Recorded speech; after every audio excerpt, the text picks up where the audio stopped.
I commanded the desert wind, and it obeyed. My champion peregrine, Artemis, soared 300 feet above the Lubbock training grounds, her steel-gray feathers cutting through the scorching summer air like a blade through silk. The stopwatch in my palm ticked toward the 15-second mark. Perfect timing for a kill dive. "Release," I whispered.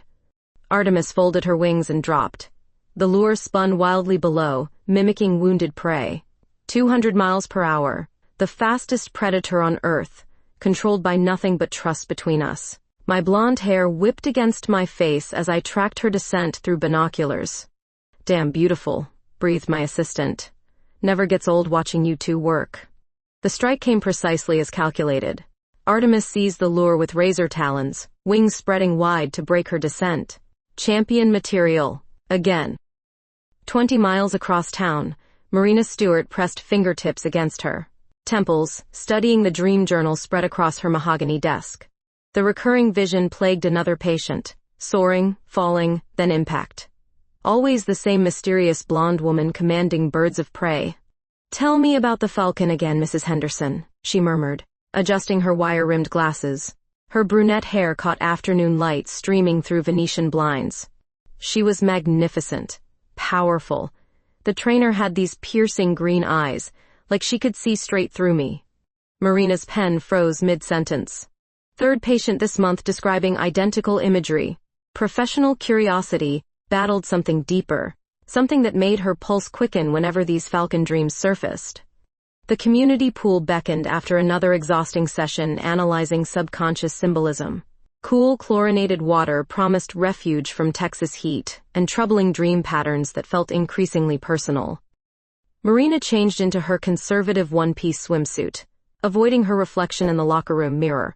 I needed distance from Cora Watson's territorial challenges and the suffocating politics of competitive falconry. The pool offered anonymous solitude, a place where Lauren Bryant the trainer could simply be Lauren Bryant the swimmer. The pool deck was nearly empty at 7 p.m. Perfect. I claimed lane 4, adjusting my racing goggles. The woman in lane 5 struggled with basic freestyle technique, her form awkward but determined. Brunette hair, graceful despite her amateur strokes. She glanced over mid-breath, blue eyes meeting mine briefly before she resumed her laps. Something familiar flickered in that instant connection, like recognition without context. I dove cleanly and began my butterfly stroke routine. Precision, power, rhythm. The same control I demanded from Artemis, channeled through my own body. Water parted around me in perfect symmetry. Marina treaded water at the shallow end, watching the blonde stranger's flawless technique with undisguised admiration. Every movement demonstrated athletic mastery and unconscious confidence. Those shoulders, that focused intensity, exactly like the falcon trainer in her patient's dreams. My butterfly stroke cut through the pool like Artemis through desert sky. 50 laps, perfectly timed. The brunette in lane 5 had stopped swimming entirely, gripping the lane rope while watching my technique with obvious fascination. I surfaced near the shallow end, pulling off my goggles. Water droplets caught the overhead lights as I pushed wet blonde hair from my face. The stranger was closer now, treading water with improving confidence. "Excuse me," she said, voice slightly breathless. "I couldn't help noticing your form. It's incredible." I studied her face. High cheekbones, intelligent blue eyes behind water-spotted glasses. Something about her expression seemed familiar, like looking into a mirror that reflected thoughts rather than images. 20 years of practice. You're working too hard with your arms. "I'm Marina," she offered, extending a damp hand. "Stewart. Dr. Stewart, actually. Lauren Bryant." Her grip was firm, warm despite the cool water. "What kind of doctor studies swimming technique?" "Dream analyst, therapist."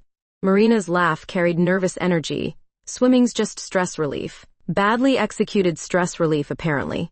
I found myself smiling. Rare occurrence around strangers. Your stroke's fixable. Plant your catch higher, extend through the glide phase. Marina nodded eagerly, positioning herself for another attempt. Her improvement was immediate, natural, athletic potential hidden beneath untrained movements.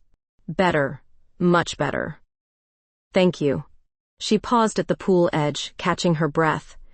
"This sounds presumptuous, but would you consider coffee?" "I'd love to hear about your background."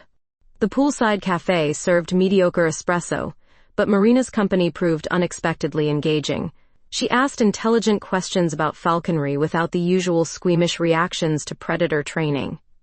Most people assume it's cruel, I explained, cradling my mug. They don't understand the partnership aspect. Like therapy, Marina mused. Trust between predator and prey, in a sense. The conscious mind hunting subconscious truths. Her analogy impressed me. Few people grasp the psychological dimensions of raptor work. You train military birds? She asked. Used to. Air Force, search and rescue operations. Now I focus on competition and education programs. Marina's expression shifted, professional curiosity replacing casual interest. Search and rescue must have involved difficult situations, high-stress environments. Why do you ask? Professional hazard. I analyze behavioral patterns. She smiled apologetically. Your swimming technique suggests someone who uses physical activity to process psychological tension. Perceptive woman. Dangerously perceptive. What about you? Dream analysis seems like an unusual specialty. People's subconscious minds fascinate me. Dreams reveal hidden desires, suppressed fears, unacknowledged attractions. Marina's cheeks flushed slightly at the last word. Recently, I've been encountering recurring patterns. Falcon imagery, specifically. My coffee grew cold as she described her patient's dreams. The details matched my training scenarios with unsettling accuracy. Desert landscapes, diving raptors. A blonde trainer commanding absolute obedience from her birds. Interesting coincidence, I managed. Is it? Marina's blue eyes held mine steadily. Sometimes the universe presents exactly what we need, when we need it most. The moment stretched between us, heavy with implications neither of us was ready to acknowledge. Marina glanced at her watch, breaking the spell. I should go. Early appointments tomorrow. But she hesitated, clearly reluctant to end our conversation. The parking lot was nearly empty, streetlights casting long shadows across the asphalt. Same time next week? I heard myself asking. For swimming lessons? Among other things. Marina's smile held promise and possibility that made my pulse quicken in ways I hadn't experienced in years. Cora Watson's shadow fell across my equipment shed like a bad omen. I was polishing Artemis's jesses when she appeared, her red hair blazing in the morning sun, calculating gray eyes surveying my training setup with obvious envy. Still using those primitive techniques, Bryant? I didn't look up from the leather work. 20 years of military discipline taught me to evaluate threats before responding. Cora represented professional competition and personal animosity wrapped in designer falconry gear. My methods produce champions. Your record speaks for itself. Her laugh carried bitter edges. We'll see about that. I've secured permits for the Southern Territory. Prime hunting grounds you've monopolized for 5 years. My hands stilled on the equipment. The Southern Territory offered the best thermal currents and prey density in 3 counties. Losing access would cripple my training program and competitive advantage. Those permits aren't transferable. Money talks, Bryant, especially when it's backed by influential connections in Austin. She left without another word, but her message was clear. Declaration of war between neighboring trainers in a profession where territory meant everything. 20 miles away, Marina faced her own territorial dispute in the sterile hallways of the Lubbock Psychological Institute. Jake Morrison's disapproval radiated from behind his mahogany desk like heat from summer asphalt. Your case notes are incomplete, Marina. Patient sessions lack the depth I've come to expect from your work. She shifted uncomfortably in the leather chair, aware that her distraction had become noticeable. 3 weeks since meeting Lauren, and her professional focus had scattered like dust in desert wind. I've been exploring new therapeutic approaches. Sometimes breakthrough requires stepping outside conventional boundaries. Jake's expression remained skeptical. Your responsibility is to maintain clinical objectivity. Personal interests cannot interfere with patient care. Marina nodded, though privately she wondered if her growing fascination with falconry dreams reflected deeper psychological currents she wasn't ready to examine. That evening brought unexpected salvation from professional pressures. Lauren's call came at precisely 8 p.m., her voice carrying an unusual vulnerability that made Marina's pulse quicken. I need professional advice. Not as a patient, exactly. More like consultation. What kind of consultation? Nightmares, combat-related, but different lately. More specific, more visceral.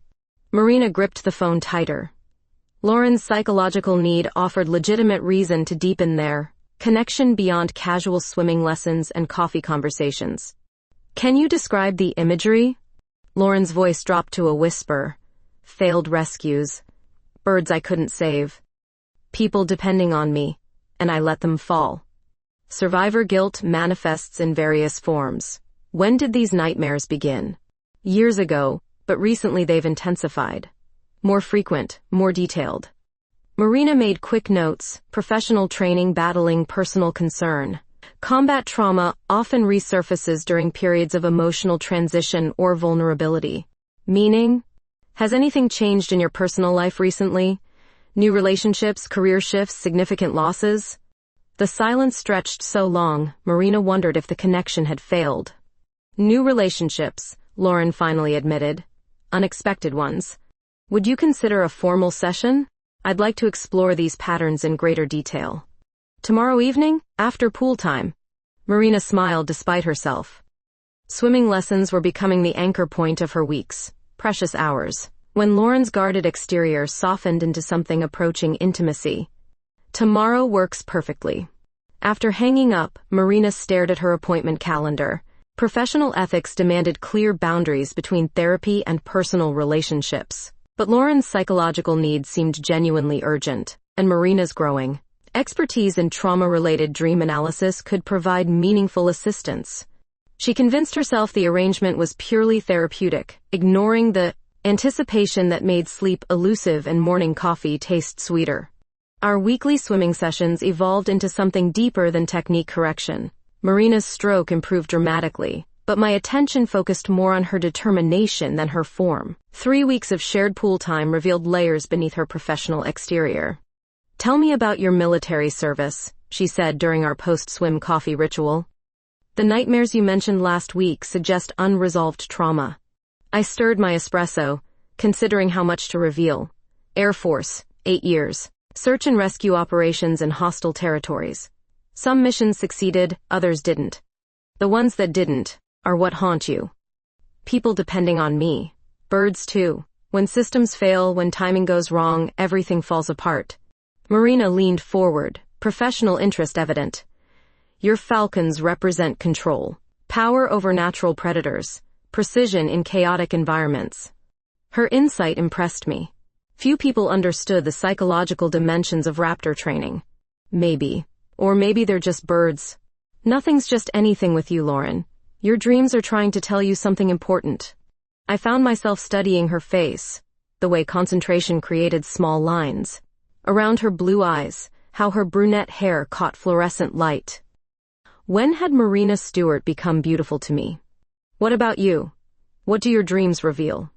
Her cheeks flushed slightly. Lately, flying dreams. Soaring above desert landscapes, diving through thermals. Very vivid, very specific. Sounds like falcon imagery. Exactly like falcon imagery. Our eyes met across the small table. Sometimes there's a trainer in these dreams. Blonde hair, green eyes, commanding absolute trust from her birds. The air between us thickened with unspoken recognition. My pulse quickened as understanding dawned. Marina, I think we need to discuss something. Before she could respond, my phone buzzed. Text from Jake Morrison, her supervisor. Emergency session required. Patient crisis. Marina read the message over my shoulder, her warm breath grazing my neck. The contact sent unexpected electricity through my nervous system. I have to go, she whispered, but made no move to leave. I know. We remained frozen in that position, her breath on my skin, my awareness of her proximity overwhelming rational thought. Professional boundaries blurred as something primal stirred between us. This is complicated, Marina said softly. Very complicated. Her hand found mine across the table, fingers intertwining naturally. The touch felt inevitable, like Artemis responding to unspoken commands through instinct and trust. I keep dreaming about you, she admitted. Before we met, during our sessions, every night since. That's impossible. Is it? Dreams don't follow logical rules. Sometimes they reveal truths we're not ready to acknowledge consciously. I lifted our joined hands, studying how perfectly her fingers fit between mine. What truth is that? That I'm attracted to you. Professionally, personally, completely. The confession hung between us like a challenge. My military training screamed warnings about complicated entanglements, but something deeper responded to her honesty with equal vulnerability. I've never felt this way about another woman, I heard myself saying. Neither have I. It terrifies me. Marina's phone buzzed again, more insistent this time. Reality intruded on our moment of revelation like cold water after desert heat. We should talk about this properly, she said, reluctantly releasing my hand. When? Tomorrow night? My place instead of the pool. More privacy for difficult conversations. I nodded, already anticipating the hours until our next meeting. As Marina gathered her things, she paused at my shoulder. Lauren? These dreams, these feelings, they're not going away. Her lips brushed my cheek briefly, soft and warm and utterly unexpected. The kiss lasted only seconds, but sent shockwaves through my entire nervous system. Good, I whispered as she walked away, already knowing that everything between us had fundamentally changed. Marina's doorbell rang at exactly 7 p.m., interrupting my rehearsal of opening lines for our promised difficult conversation. Through the peephole, a young woman with shoulder-length black hair and earnest brown eyes held a clipboard and university ID badge. Dr. Stewart? I'm Emma Chen from Texas Tech. We spoke about the interview for my graduate thesis. My stomach dropped. In the emotional turmoil following yesterday's revelation with Lauren, I'd completely forgotten, agreeing to participate in Emma's research project about same-sex relationships. Of course. Please come in. Emma settled into my living room with professional efficiency, recording equipment, and questionnaires spread across the coffee table like medical instruments. My thesis examines the psychological and social dynamics of lesbian relationships in conservative communities. Your participation provides valuable clinical perspective. The timing felt surreal. 24 hours ago, I'd never seriously considered my sexual orientation. Now I was being interviewed about lesbian relationship dynamics. What specific aspects are you investigating? Identity formation, social pressures, relationship milestones, how women recognize and accept same-sex attraction, particularly later in life. Emma's questions probed territory I'd barely begun exploring myself. Sexual awareness timeline, previous relationship patterns, current romantic interests. Have you experienced attraction to women before, Dr. Stewart? Not consciously. Recently, circumstances have made me question previous assumptions about my orientation. Can you describe these circumstances? I found myself explaining about Lauren without mentioning her name. The swimming pool meeting, growing fascination, yesterday's moment of connection and brief kiss. This person represents your first acknowledged same-sex attraction? Yes. It's been unexpected and intense. Emma's pen moved rapidly across her notepad. Many women report similar experiences. Attraction that feels sudden, but may have existed subconsciously for years. Is that typical? Absolutely. Sexual identity can be fluid, particularly for women who've focused heavily on professional achievement rather than personal relationships. Her words hit uncomfortably close to home. My career had always taken priority over romantic connections. Dr. Stewart, I hope I'm not interrupting. Lauren's voice from the front door made my pulse jump. I'd given her my spare key weeks ago for emergency pool schedule changes. Never imagining she'd use it during a research interview about lesbian relationships. Lauren, this is unexpected. She appeared in the living room doorway, taking in Emma's recording equipment and formal interview setup with obvious confusion. Sorry, I didn't realize you had company. I brought dinner as an apology for yesterday's complicated conversation.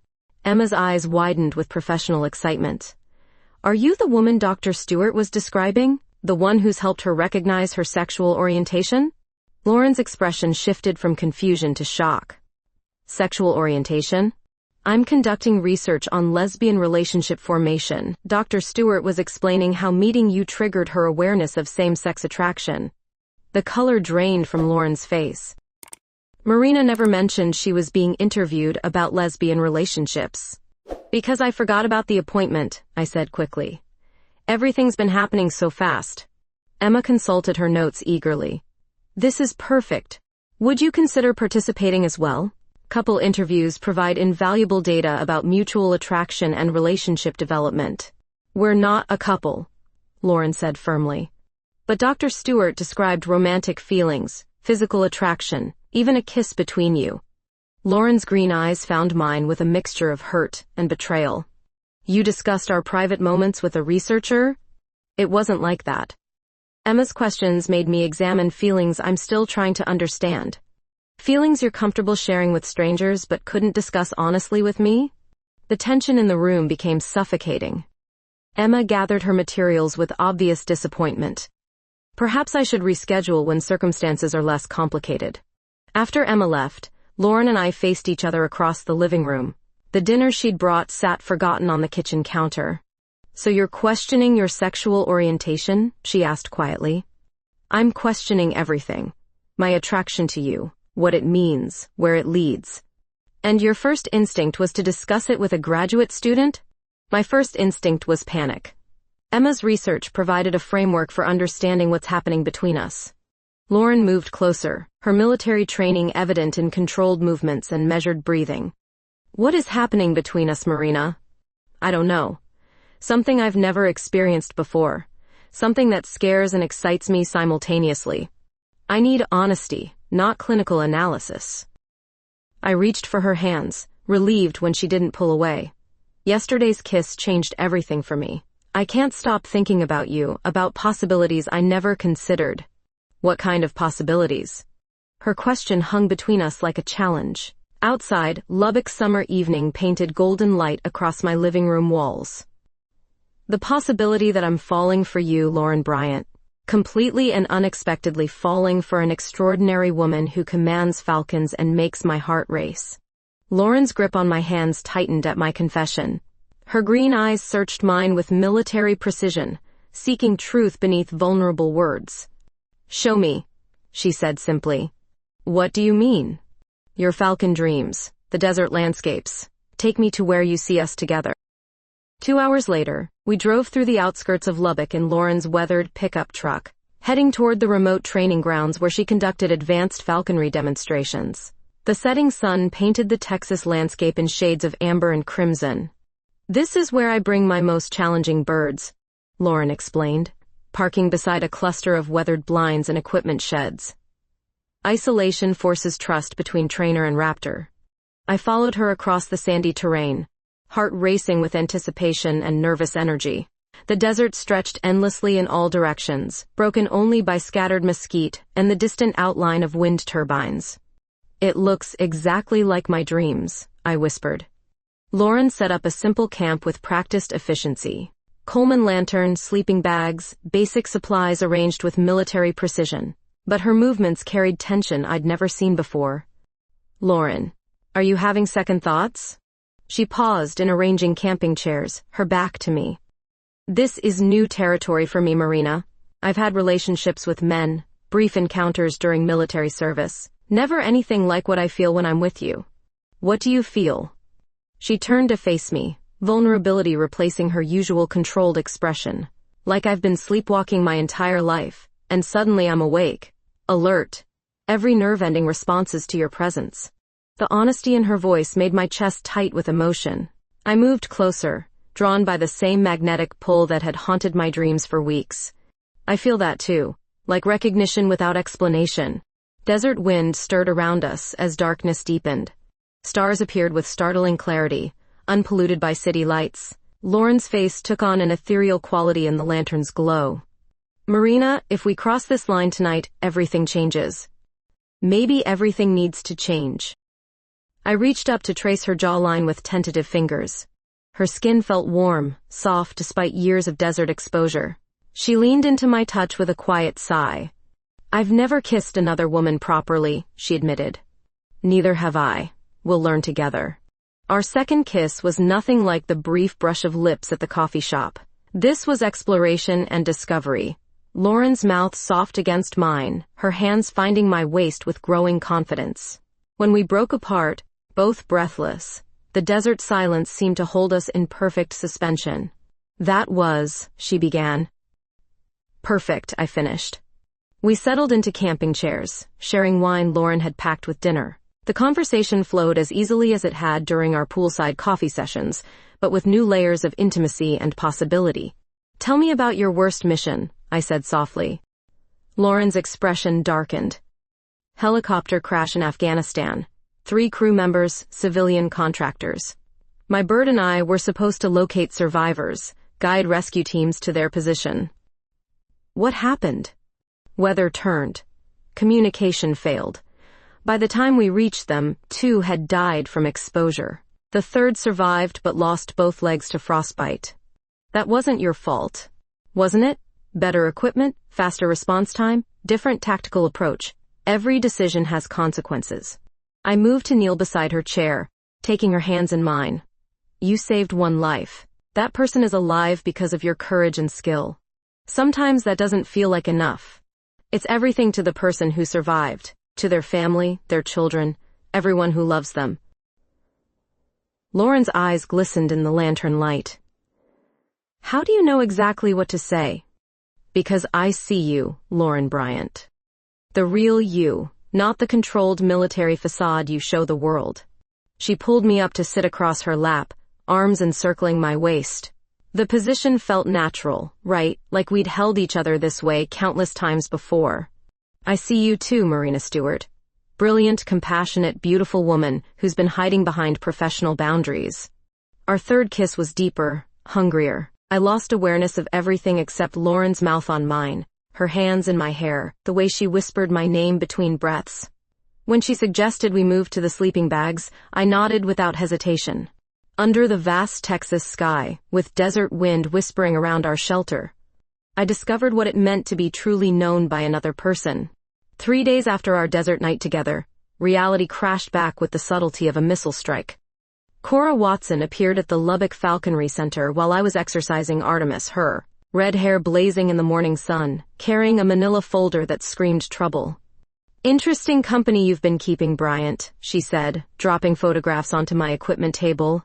Dr. Marina Stewart, clinical psychologist. Very cozy desert camping trip.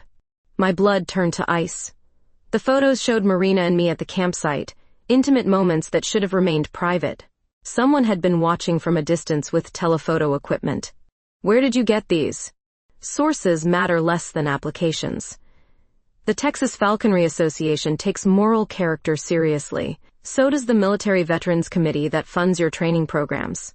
You're threatening me? I'm offering perspective. Conservative communities don't embrace alternative lifestyles enthusiastically. Your reputation, your funding, your competitive standing could disappear overnight. Cora's smile held vicious satisfaction. She'd found the perfect weapon to destroy my territorial claim and professional standing simultaneously. Think carefully about your priorities, Bryant. Career advancement or personal indulgences. Choose wisely. 20 minutes later, my phone buzzed with an identical crisis across town.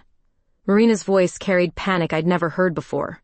Jake Morrison called me into his office. Someone sent him photos of us together. What kind of photos? Desert camping, intimate moments. Apparently there are concerns about my professional judgment and boundary violations. The same surveillance, the same pressure tactics. Cora had orchestrated a coordinated attack on both our careers. Marina, I'm coming over. No. That will make things worse. Jake specifically mentioned avoiding further contact with you until the ethics review is complete. Ethics review? The Psychological Institute is investigating whether I crossed professional boundaries by developing a personal relationship with someone I'd provided therapeutic consultation. That's ridiculous. Our relationship developed independently of any professional interaction. Try explaining that to a conservative review board in Texas. Jake made it clear that my career depends on distancing myself from you completely. The phone line crackled with tension and unspoken fear. So, what are you saying? I'm saying maybe we move too fast. Maybe we need space to think about consequences. Marina, don't let them intimidate us. Lauren, I could lose my license, my practice, my research, everything I've worked for. Is our relationship worth destroying both our careers? Her question hit like a physical blow. 3 days ago, under desert stars, we'd discovered something beautiful and transformative. Now external pressure was forcing us to question whether that connection justified professional suicide. I thought what we had was stronger than outside opinions. It is. But strength doesn't pay bills or protect professional reputations. That evening brought the third phase of Cora's assault. Emma Chen appeared at my door with tear-stained cheeks and obvious distress. "I'm so sorry, Lauren. I never meant for any of this to happen." "What are you talking about?" "My thesis research. Someone approached me claiming to represent the University Ethics Board. They demanded copies of my interview recordings and notes about lesbian relationship dynamics. And you gave them the materials?" I thought I was required to comply. Now I realize they were probably fraudulent representatives gathering ammunition against you and Dr. Stewart. "Who approached you?" "A woman with red hair and gray eyes. Very official-looking credentials, but she made me feel uncomfortable. Ask specific questions about your sexual history and relationship timeline." Cora Watson. Covering all possible angles of attack. She'd turned Emma's innocent research into evidence of unstable sexual behavior and questionable judgment.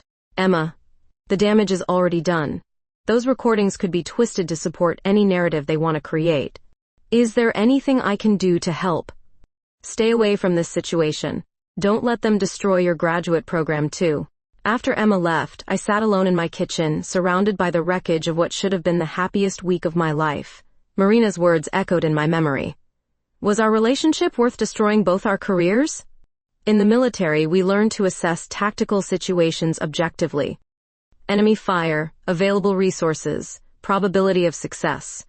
Applied to my current crisis, the assessment was grim. Cora held superior position with devastating ammunition. Marina and I were exposed, vulnerable, facing professional annihilation. But some battles matter more than strategic advantage. Some connections transcend tactical considerations. As I reached for my phone to call Marina, I realized certain fights were worth winning regardless of cost. Marina's cabin sat 30 miles outside Lubbock, hidden among mesquite groves where cell phone towers couldn't reach, and Cora Watson's surveillance network held no power. I'd driven there after 3 sleepless nights, following directions Marina had whispered during a brief, desperate phone call. She opened the door before I could knock, her blue eyes red-rimmed with exhaustion and stress. We fell into each other's arms without words, clinging desperately to connection that external forces threatened to destroy. "I thought I'd lost you," she whispered against my shoulder. "Never. Not to them, not to anyone." The cabin's rustic interior provided sanctuary from the professional warfare raging in our normal lives. No computers, no phones with recorded conversations, no surveillance equipment hidden among desert rocks. "Jake suspended me pending the ethics review," Marina said, settling beside me on the worn leather couch. 3 years of building my practice, gone overnight. Cora destroyed my territorial permits. The association is reviewing my training certification based on moral character concerns. So we're both professionally ruined. Maybe. Or maybe we have nothing left to lose. Marina turned to study my face. "What do you mean?" "Running scared gives them power. Fighting back means taking control of our own narrative." She leaned against me, her warmth seeping through cotton fabric and tired muscles. Outside, Texas wind whispered through empty landscapes where no one could judge or threaten or manipulate our connection. "I missed you," she said simply. 3 days felt like months. Our kiss was soft, tentative, testing whether intimacy could survive external pressure. When she responded with familiar passion, relief flooded through my nervous system like morphine after battlefield injury. "Lauren, whatever happens with our careers, I need you to know something." "What?" That night in the desert changed me fundamentally. Not just sexually, though that was incredible. You helped me discover parts of myself I'd kept buried under professional expectations. I traced her cheekbone with gentle fingers. You did the same for me. I've spent years controlling everything around me, keeping emotions locked away. With you, I feel safe enough to be vulnerable. Even knowing it might cost us everything? Especially knowing that. Marina pulled me closer, her mouth finding mine with growing urgency. Our second night together carried different energy than desert exploration. This was affirmation despite opposition, intimacy as rebellion against forcing trying to separate us. Later, wrapped in her grandmother's quilt, while summer rain drummed against cabin windows, we talked about futures that might not include professional success, but could still hold personal happiness. I've been thinking about Emma's research, Marina said, her head on my shoulder. What about it? She mentioned something interesting during our interview. Communities that initially resist alternative lifestyles often become more accepting when faced with specific individuals rather than abstract concepts. Meaning? People who know us personally might support us despite their general prejudices. Your military service record, my clinical reputation, the respect we've earned individually. You think we should fight publicly? I think hiding validates their shame tactics. Visibility forces them to confront their assumptions. I considered her words while listening to Rain and her steady breathing. Military training emphasized strategic thinking, but sometimes the boldest moves produced unexpected victories. We'd need allies. Emma, for one. Her thesis research supports positive representations of lesbian relationships. Some of my former patients have expressed gratitude for my therapeutic approach. Veterans organizations might support me if I frame this as discrimination against military service members. Marina lifted her head to look at me directly. Are you suggesting we go on the offensive? I'm suggesting we stop letting Cora Watson control the conversation. Her smile held fierce determination I'd never seen before. Dr. Marina Stewart and Lauren Bryant, lesbian power couple fighting conservative oppression. Something like that. She kissed me with renewed passion, hands moving over my body with confident familiarity. The weekend stretched before us like unexplored territory, 2 days of privacy before returning to public battles. Whatever happens next, she whispered between kisses, we face it together. Together, I agreed. Outside, storm clouds gathered over Texas plains, but inside the cabin. Warmth and connection created perfect shelter against any weather. The Lubbock Community Center buzzed with unexpected energy on Saturday morning. Our joint workshop, Understanding Trauma Through Animal Therapy, drew twice the expected attendance.